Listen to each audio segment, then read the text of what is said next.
बच्चों, स्वागत है मेरे नए वीडियो में।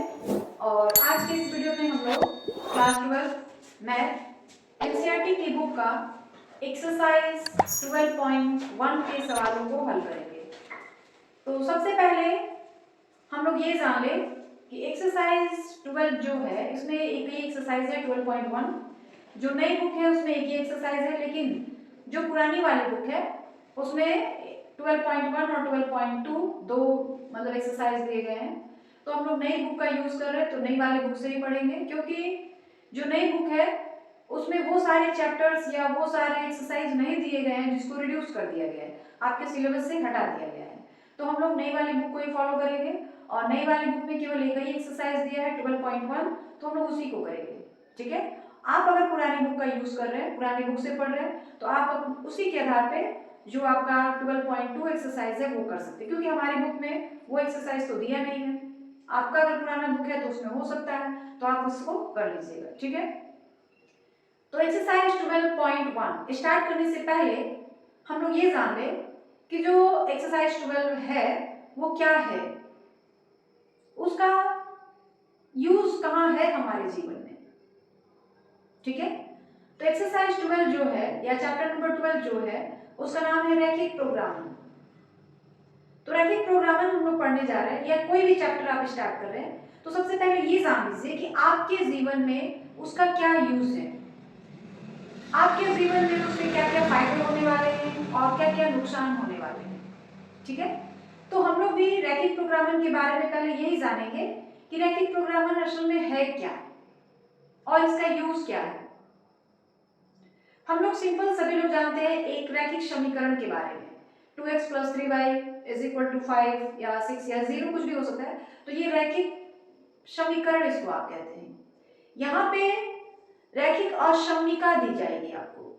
असममिका का मतलब इक्वल टू नहीं, इस टाइप के 5x + y <= 100, x + y <= 60, इस तरह से इन सारी जो दी गए हैं इक्वेशंस, इसको हम लोग कहते हैं रैखिक असममिका। ठीक है, अब रैखिक प्रोग्रामिंग है क्या? तो रैखिक प्रोग्रामिंग एक ऐसी समस्या है जो अनेक रैखिक फलन अधिकतम या निम्नतम मान ज्ञात करने में सहायता करता है।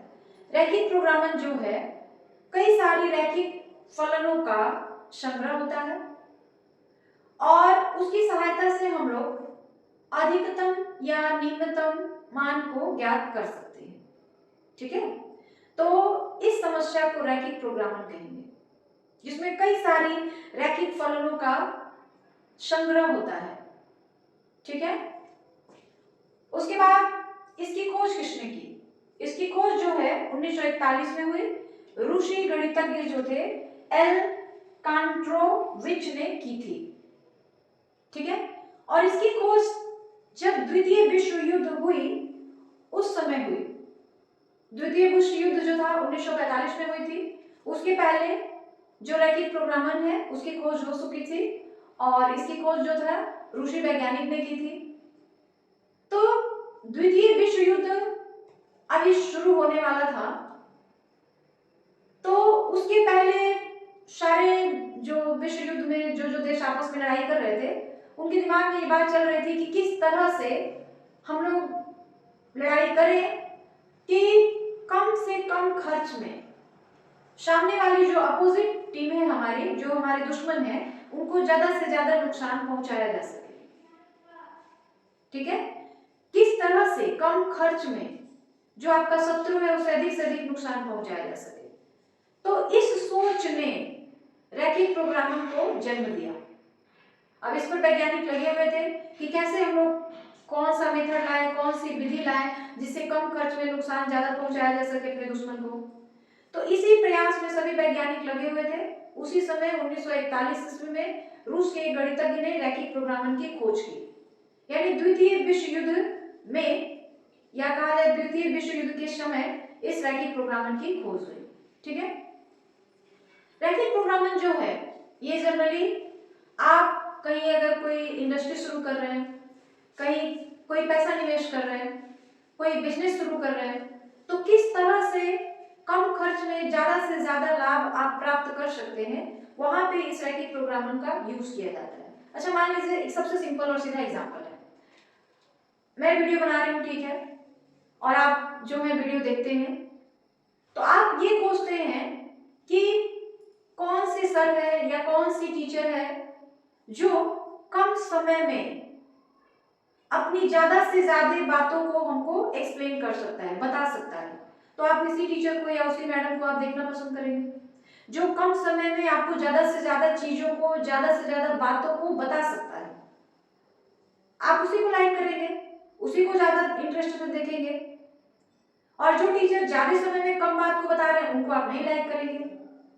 तो आप भी इसी खोज में पड़े हुए हैं कि कौन सा ऐसा टीचर है यूट्यूब पे, चाहे ऑफलाइन हो चाहे ऑनलाइन हो, जो कम समय में ज्यादा बातों को बता रहा है, कम समय में ज्यादा सारी चीजों को समझा रहा है, उसी को आप लाइक करेंगे। तो इसी सारी सोच ने रैखिक प्रोग्रामिंग को जन्म दिया और इन्हीं सारी चीजों से रिलेटेड होता है रैखिक प्रोग्रामिंग। ठीक है, आगे बात समझ में। अब रैखिक प्रोग्रामिंग जो है उसमें एक होता है उद्देश्य फलन। उद्देश्य फलन क्या है? जब आप कोई भी बिजनेस शुरू करते हैं या कोई भी नया काम शुरू करते हैं तो उसके पहले आप ये जरूर सोचते हैं कि अगर हम ये काम स्टार्ट करेंगे तो हमको कितना नफा होगा, कितना नुकसान होगा।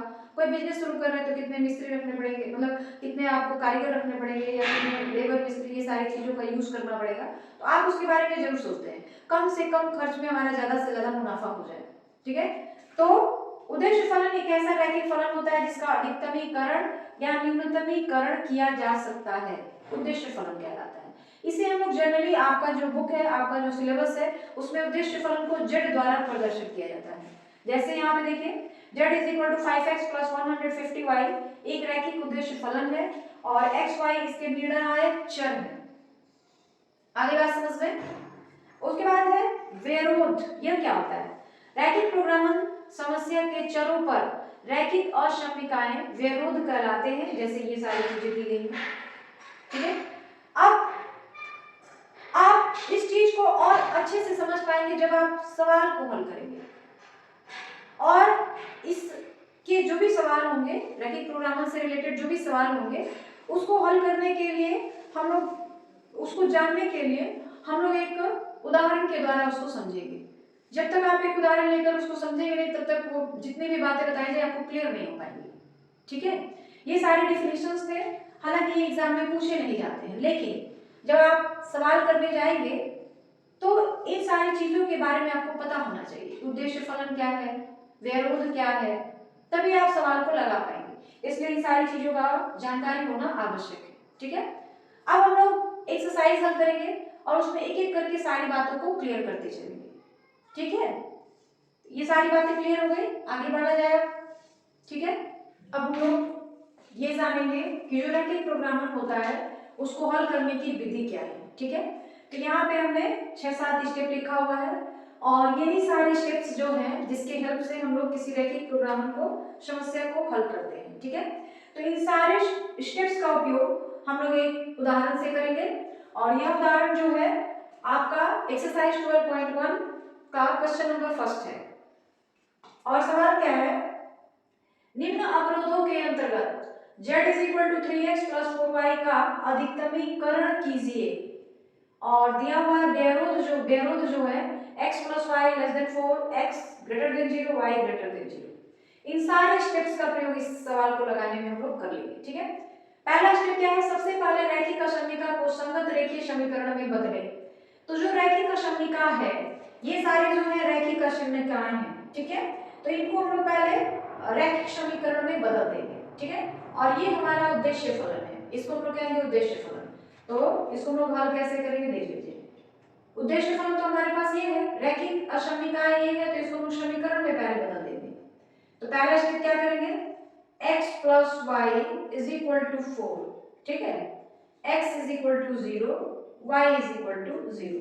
ये जितने भी रैखिक अशमिकाएं थी उसको हमने समीकरण में बदल दिया। ठीक है, उसके बाद यहाँ पे दिया हुआ है, ये इसी को हम लोग क्या कहते हैं? स्टेप 2 में प्रत्येक रैखिक आलेख कीजिए। सबसे पहले हमने क्या किया? उसे रैखिक अशमिका को संगत समीकरण में बदल दिया। ठीक है, अब प्रत्येक रेखीय समीकरण का आलेख खींचते हैं। ये तो x is equal to 0, y is equal to 0 जो कि मूल बिंदु, इसका कोई आलेख नहीं होगा। इसका आलेख हम लोग खींच सकते हैं। यह जो रैखिक समीकरण थी ये वाली x + y ≤ 4, इसका हम लोग आलेख खींच सकते हैं। इसका आलेख तो हम लोग नहीं खींच सकते, हालांकि यह भी एक रैखिक समीकरण है, यह भी एक रैखिक समीकरण है, लेकिन इन दोनों का ग्राफ आलेख तो हम लोग खींच नहीं सकते। इसका ग्राफ हम लोग खींच सकते हैं, ठीक है। तो इसका ग्राफ हम लोग कैसे खींचेंगे, देखिएगा, जब x = 0 हो तब जब x का मान 0 रखेंगे तो y का मान क्या आ जाएगा, 4। यानी बिंदु हमारे पास क्या हो गया, 0, x का मान 0 तो y का मान 4। जब y = 0 हो तब x = 4। तो जब हम लोग x का मान 4 रखेंगे तो y का मान 0 आ जाएगा। अब इसका ग्राफ खींचेंगे। ये रैखिक समीकरण जो थी x + y ≤ 4, उसका हमने रैखिक समीकरण में बदल दिया। उसके बाद उसका ग्राफ खींचेंगे। तो ग्राफ कैसे खींचेंगे, ये देखिए, इधर हम इसको हम लोग कहते हैं x एक्सिस और इसको हम लोग कहते हैं y एक्सिस, ठीक है। यहाँ पे होता है ऑरिजिन 0, 0, 1, 2, 3, 4, इधर भी 1, 2, 3, 4। ये दूसरा स्टेप हो गया।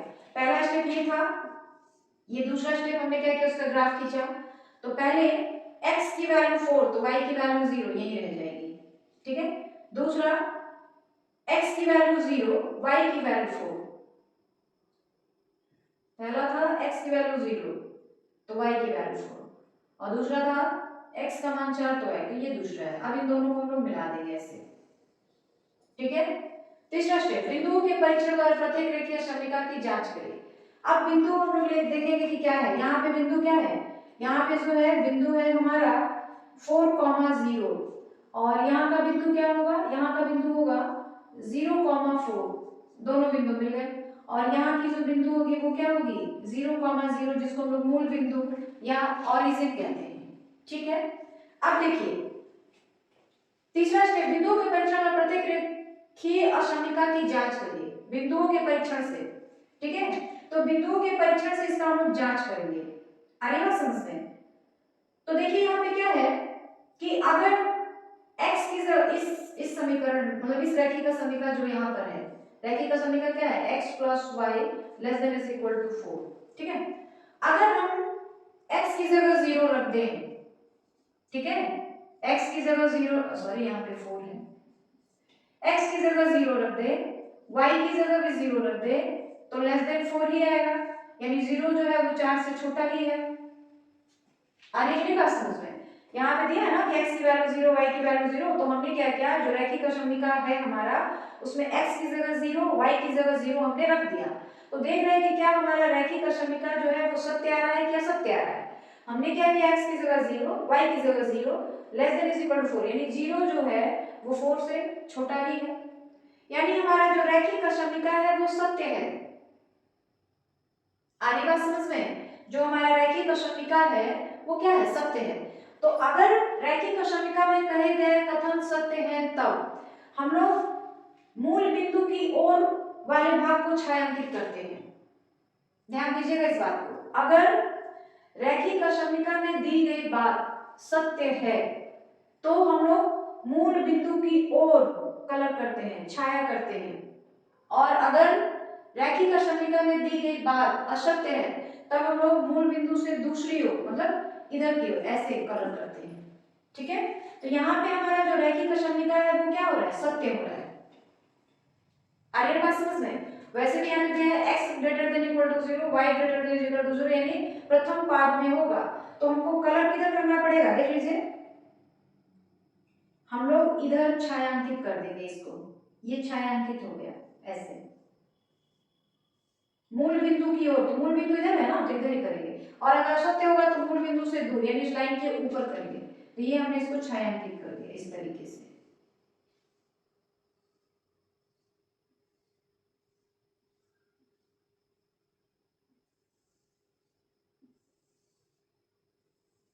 इसको हमने छायांकित कर दिया क्योंकि जो रैखिक समीकरण दी गई है उसमें सारी बातें जो है उसके अनुसार सत्य हो रही हैं दिए गए शर्तों के अनुसार, तो हम लोग मूल बिंदु की ओर कलर करेंगे, छायांकित करेंगे, और अगर असत्य हो गए तो मूल बिंदु से दूर दूसरी ओर छायांकित करेंगे। ठीक है, अब चौथा स्टेप क्या है, उसके बाद रेखीय श्रमिका के उभयनिष्ठ क्षेत्र को छायांकित कर दीजिए।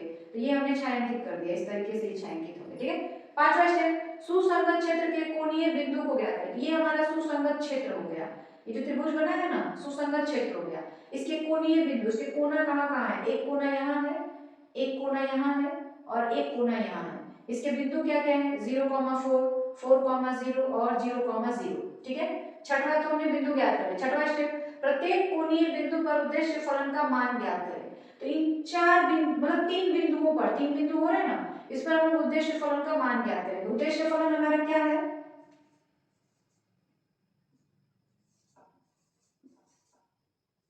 उद्देश्य फलन z is equal to 3x plus 4y, यही ना है। अब उद्देश्य फलन की जांच हम लोग इन कोणीय बिंदु पर करेंगे। तो बिंदु O यानी 0,0 पर z का मान निकालेंगे। यहाँ भी 0, यहाँ भी 0, z का मान कितना आ गया, 0। बिंदु यहाँ पे मान लीजिए a रख लीजिए और यहाँ पे आप b रख लीजिए। तो a का मान क्या है, 4,0 पर z is equal to x की जगह 4, यानी 4 यहाँ रखेंगे तो 4 3 12, और y की जगह तो 0, ये टोटल 0 हो गया। ठीक है, और बिंदु b 0,4 पर, 0,4 पर z का मान निकाल दीजिए। तो 0,4 यानी x की जगह 0 और y की जगह 4, तो 4 × 4 16। देख लीजिए, इसके तीन कोणीय बिंदु मिले और तीनों कोणीय बिंदु पर हमने उद्देश्य फलन की जांच कर ली, मान निकाल लिया, तीनों मान हमको मिल गए। अब ये देखना है कि इसमें पूछा क्या है, अधिकतमीकरण, मतलब उद्देश्य फलन का मान कहां पर अधिक आ रहा है। तो देख लीजिए, उद्देश्य फलन का मान कहां पर अधिक आ रहा है, बिंदु बी पर। किस बिंदु पर, 0,4 पर। तो लिखेंगे, यहां से लिखते हैं, अतः z का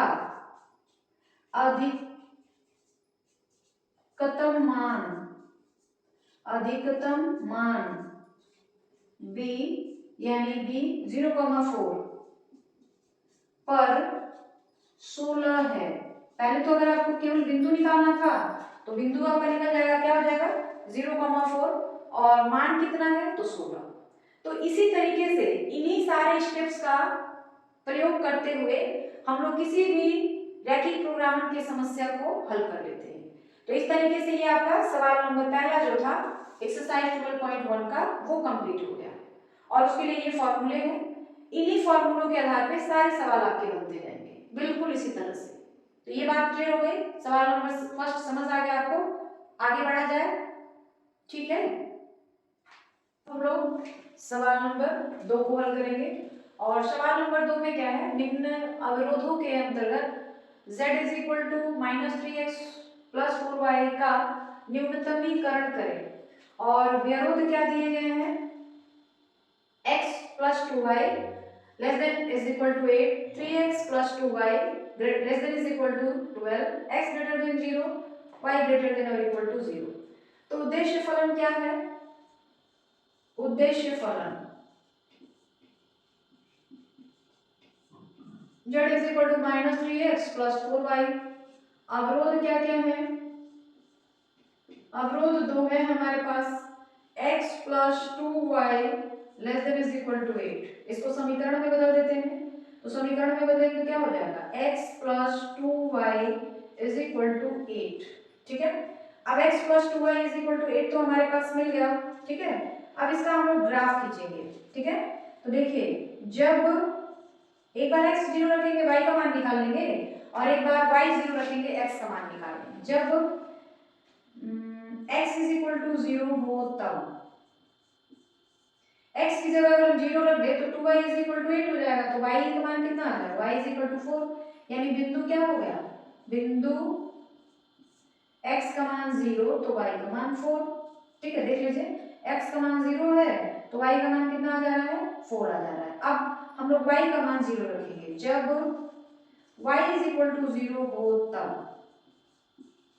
x का मान क्या हो जाएगा, y की जगह हमने 0 रखा तो x का मान आ जाएगा 8।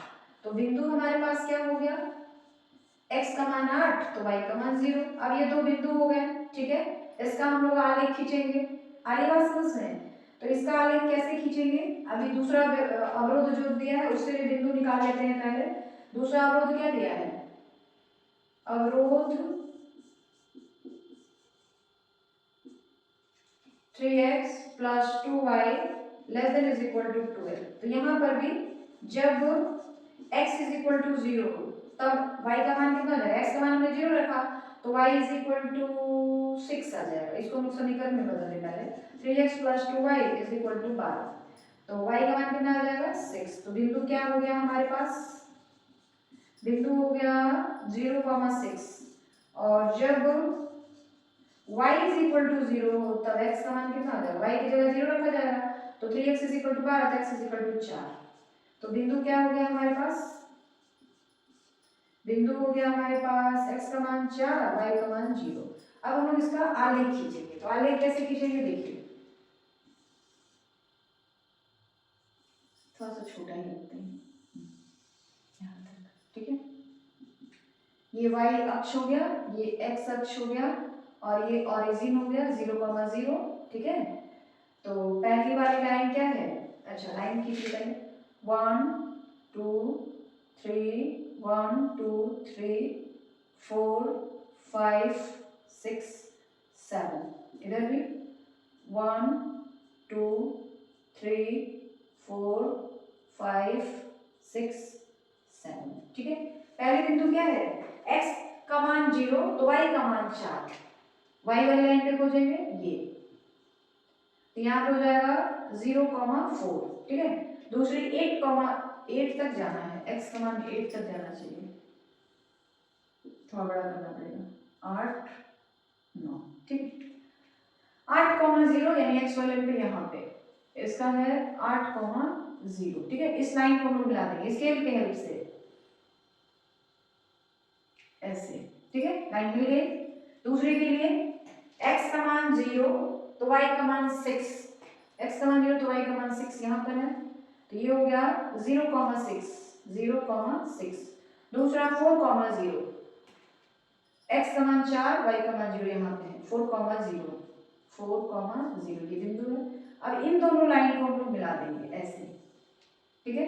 ये दोनों लाइन कहाँ काट रही है एक दूसरे को, तो इन दोनों रेखाओं का प्रतिच्छेद बिंदु, मान लीजिए एक हो गया हमारे पास A और यह जो हो गया B, फिर यह हो गया C और यह हो गया D और यह हो गया O लिख लीजिए, ठीक है, हो गया। अब इन दोनों रेखाओं का प्रतिच्छेद बिंदु, तो हम लोग क्या निकालेंगे, दोनों समीकरण को हल करेंगे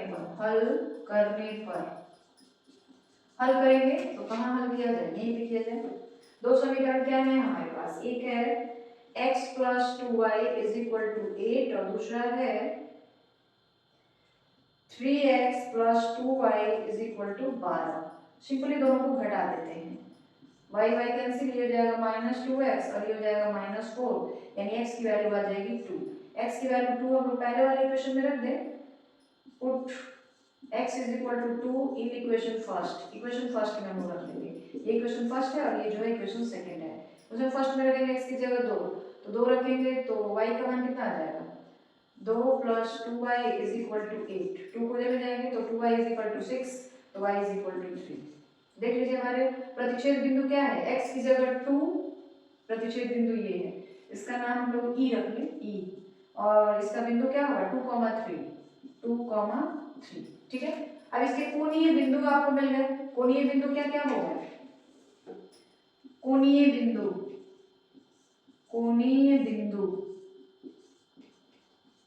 क्या क्या हो गया, पहला हो गया 0,0 O, दूसरा है B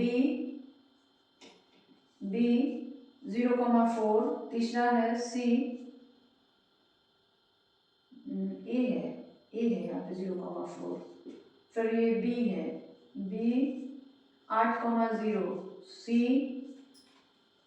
क्या है 4,0, 4,0, डी यहाँ पे है डी 0,6, 0,6, ई 2,3। अब इन सारे बिंदुओं पर एक एक करके उद्देश्य फलन का मान निकालेंगे। सारे बिंदुओं को बारी बारी से हम लोग जो हमारा फलन है ना उद्देश्य फलन इस पर रखेंगे, ठीक है।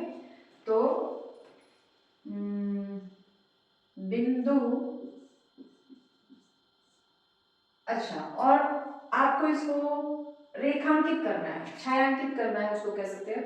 तो इन सभी रेखाओं का जो वहनिष्ठ भाग होगा, देखिए ये एक रेखा है उसमें ये वाला पार्ट आ रहा है, ये एक रेखा है उसमें ये वाला पार्ट आ रहा है, ये आपका ओरिजिन है। अब अगर हम लोग इन दोनों सर्वशमिकाओं में, ये एक अशमिका है और एक अशमिका ये है, या यहीं पे देखते हैं, एक अशमिका ये है और एक अशमिका ये है। अगर इसमें हम x की जगह 0, y की जगह 0 रखे तो जो 0 है वो 8 से कम ही होगा, यानी फलन मतलब ये जो कथन दिया गया है सत्य है। तो सत्य है तो मूल बिंदु की ओर छायांकित करेंगे, ठीक है। यानी जो रेखा है ये वाली रेखा उसके मूल बिंदु की ओर, अभी वहनिष्ठ इन चारों मतलब जो ऐसे है ना, इनमें सारी रेखाओं से टच करता हुआ एरिया इधर हम लोग कलर करेंगे, ऐसे ऐसे, ठीक है। और दूसरी जो रेखा है यहाँ पे भी x का मान 0, y का मान 0 रखिए तो लेस देन 0 12 ही होगा, यानी ये जो रेखा है इसके भी इस साइड कलर होगा ऐसे मूल बिंदु की ओर, यानी हमको ये वाला पूरा एरिया जो है कलर कर देना है, ऐसे छायांकित कर देना है, ठीक है। अब हमको फलन का निम्नतम मान निकालना है, तो जितने भी कोणीय बिंदु मिले हैं उन सब पे बारी बारी से उद्देश्य फलन का मान निकालेंगे। तो बिंदु ए पर या 0 पर निकालेंगे तो क्या हो जाएगा, उद्देश्य फलन हमारा क्या है, उद्देश्य फलन ये है, नहीं पहले से लिखते हैं, z is equal to -3x plus 4y। अब बिंदु ए पर, बिंदु 0 मतलब अगर हम 0 0 रख दें बिंदु ओ पर तो ये तो z का मान टोटली 0 आ गया, z इज इक्वल टू क्या हो जाएगा 0, ठीक है। बिंदु ए पर 0,4, ठीक है। तो x की जगह 0 और y की जगह 4, तो y की जगह 4 रखेंगे तो आ जाएगा 16। बिंदु b का मान कितना है 8,0, z का मान निकालना है 8,0 पर, तो x की जगह 8 यानी -24 और y की जगह 0, तो y की जगह 0 तो ये तो टोटली 0 हो गया, तो 8 अगर हम x की जगह 8 रख दे तो आ जाएगा कितना -24, ठीक है। देख लो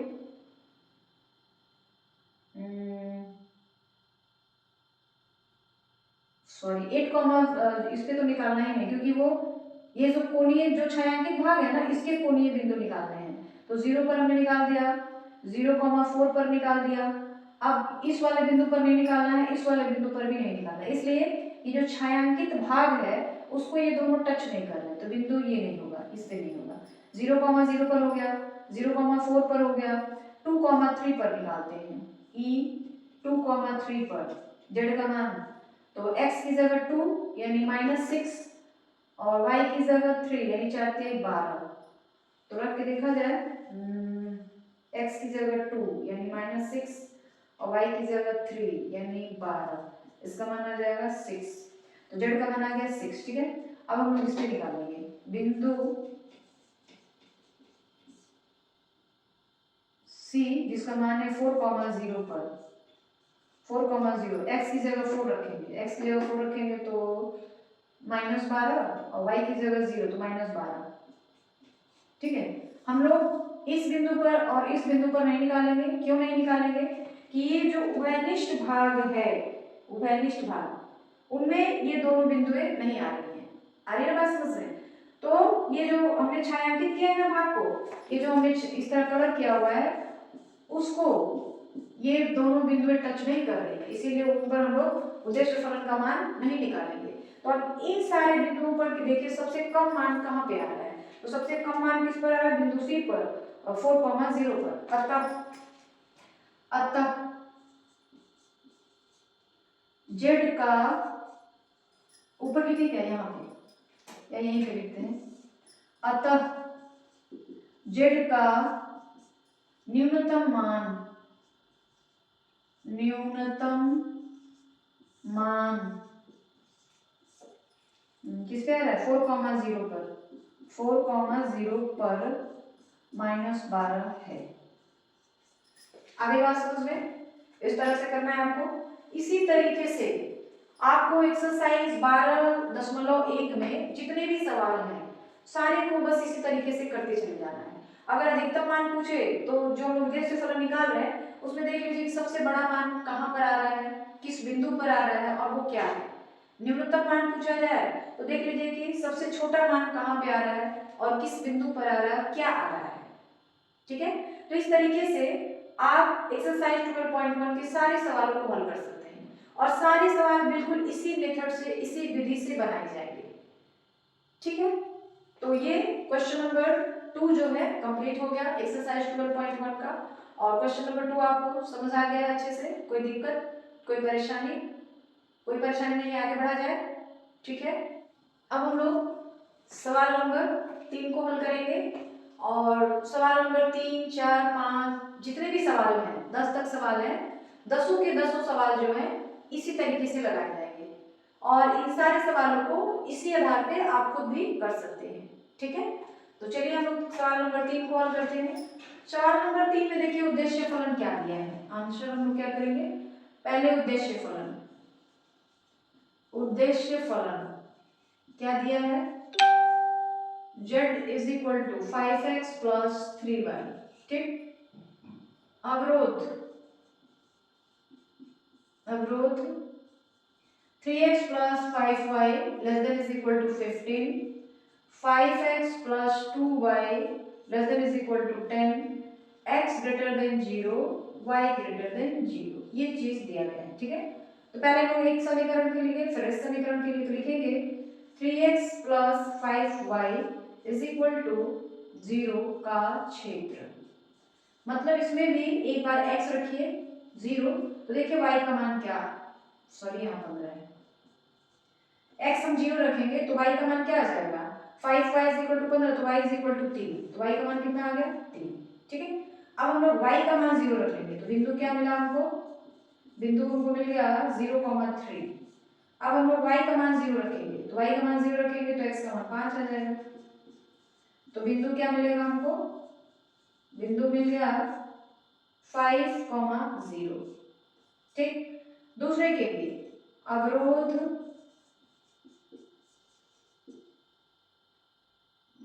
5x plus 2y less than is equal to 0 का क्षेत्र, इसके लिए भी हम लोग निकाल देंगे और फिर ग्राफ खींचेंगे दोनों का। x इज इक्वल टू 0 तो y इज इक्वल टू 5, फिर y इज इक्वल टू 0 तो x is equal to, y is equal to 0 तो x इज इक्वल टू 2, तो हमारे पास बिंदु क्या क्या हो गया, बिंदु हो गया 0,5 और इसका बिंदु क्या हो जाएगा,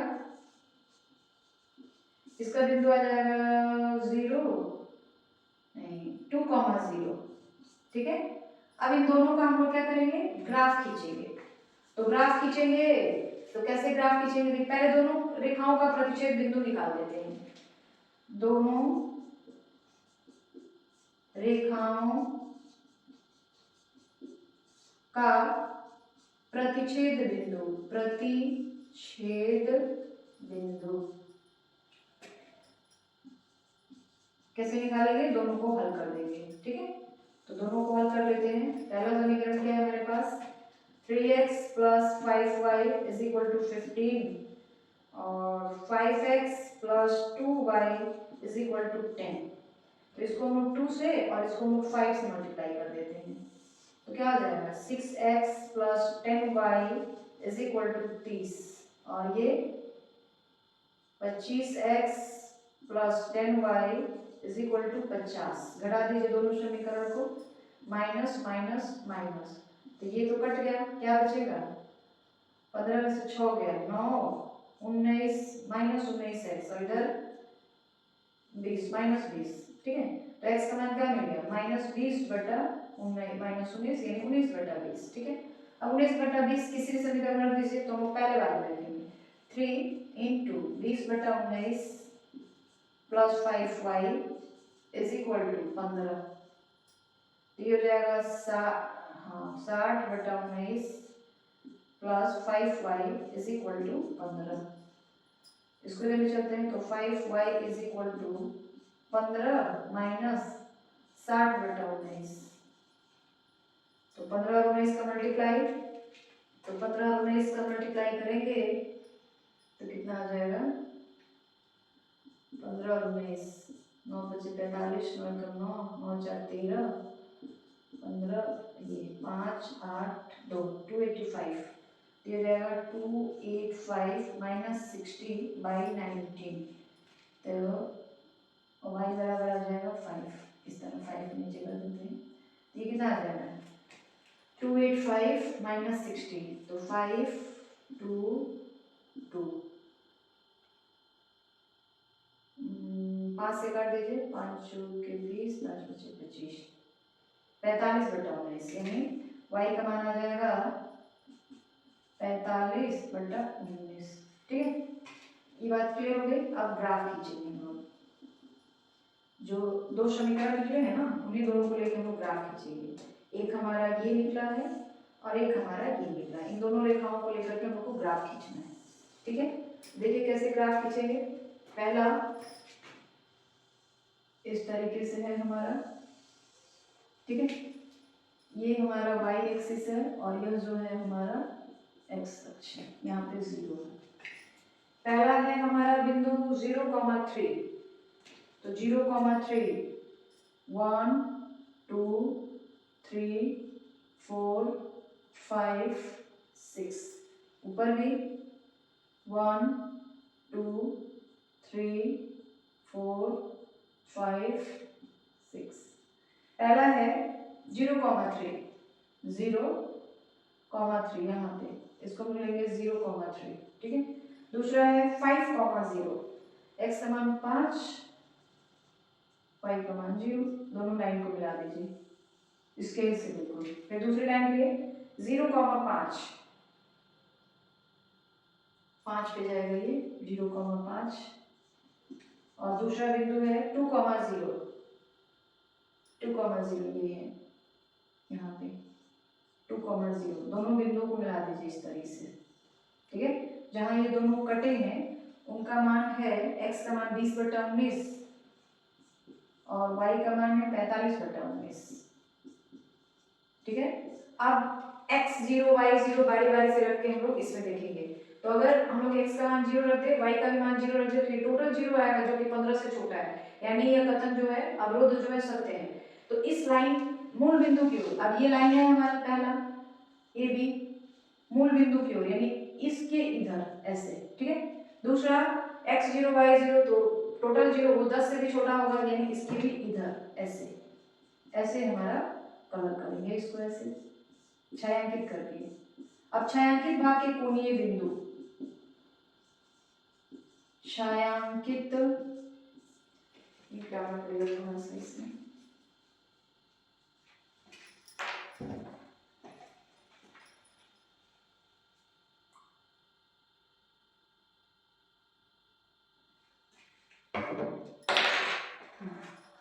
छायांकित भाग के कोणीय बिंदु निकालेंगे हम लोग पहले।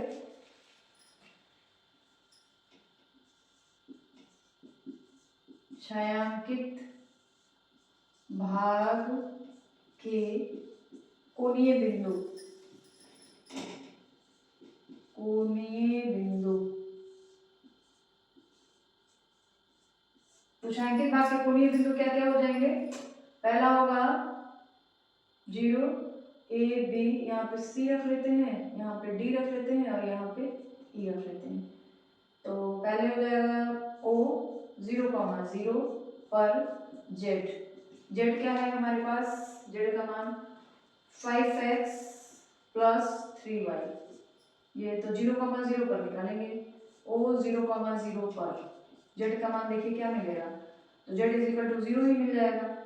फिर ए 0,3 पर जेड तो x की जगह 0 और y की जगह 3, तो 3 × 3 9। फिर 2,0 पर मान लीजिए b हमने रखा 2,0 पर, b नहीं है ये c है, तो x की जगह 2 यानी 5 दूनी 10, y की जगह 0 तो ये 10 ही हो गया।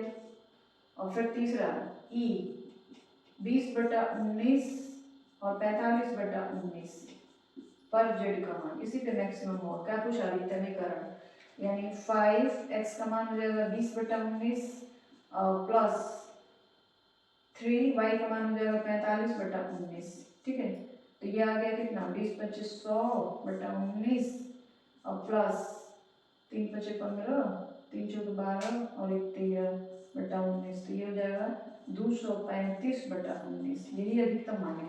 अतः z का अधिकतम मान किस बिंदु पर है, बिंदु देखिए 20/19 और 45/19 पर क्या प्राप्त होता है, 235/19 है। आगे बात समझ में। तो इस तरीके से एक्सरसाइज 12.1 का तीसरा सवाल जो है खत्म हो गया। और देख लीजिए कहीं भी आपको कोई दिक्कत कोई परेशानी नहीं है ना, तो इसी तरीके से आप बाकी सारे सवालों को भी हल कर सकते हैं। एक्सरसाइज 12.1 ही है बस, 12.2 नहीं है।